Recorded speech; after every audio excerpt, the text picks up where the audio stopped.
Magandang hapon mga kabay. So meron po akong last na is approved repair dito mga kabay, 39144 letter I. Ang model niyan mga kabay is DW810. Ayan. So ang papalitan natin mga kabay, bearing. Ang number dito mga kabay 62001. Pero dating part number niyan 949-auto. So ito 608 tsaka 607 at syempre yung carbon brush. Ayan. So ikakabit po natin iyan dito mga kabay. So tara, samahan nyo po ako. So yan mga kabay, kinabit ko na po yung sa bearing sa na malaki. Ayan, sa spindle. Ito po yung luma niya na bearing. Pati po yung 607 nakakabit na po. Hindi ko na pinakita kasi pinipress pa po doon. Bali ito na lang po yung sa yung 608. Yan.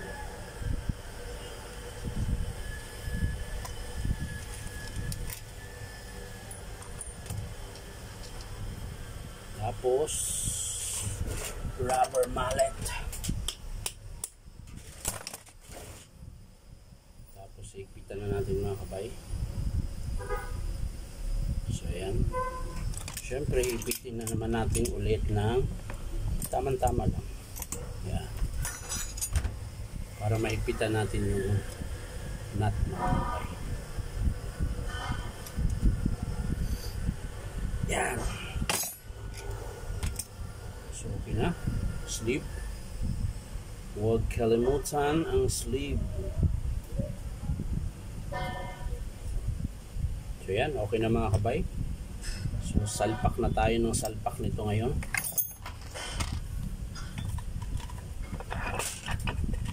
Yan.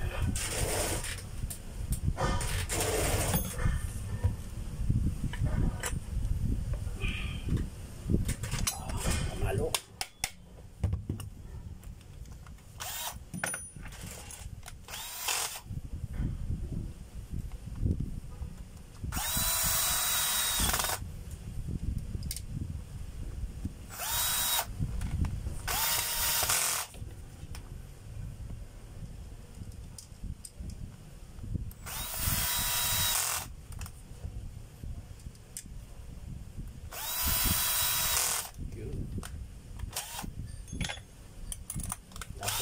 Mga kabay yung spindle. Kapit natin. Gear case cover. Yan. Tapos yung apat na screw.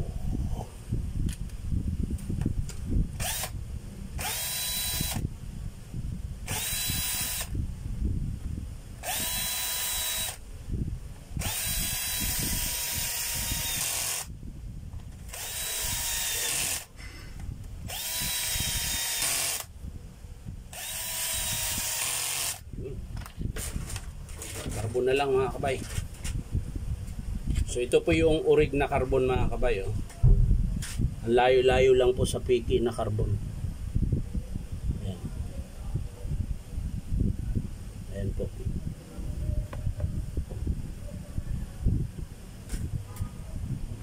Piki yung kinabit.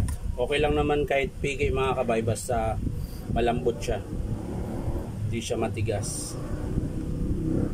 Kasi pag sobrang tigas yan mga kabay, kakayurin lang yung armature nyo. Mahuhukay po yan.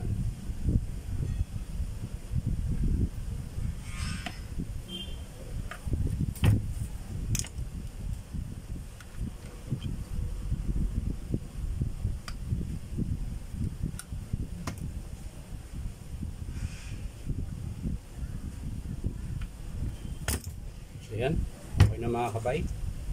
Testing na lang natin bago natin isara.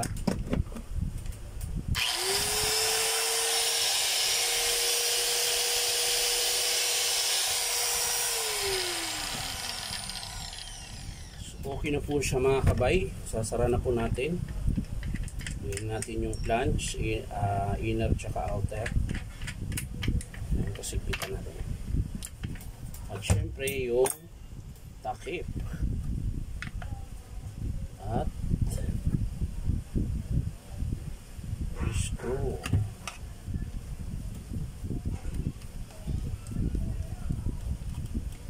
Yan.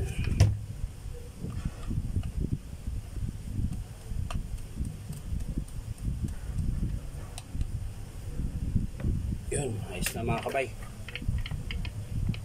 Okay na.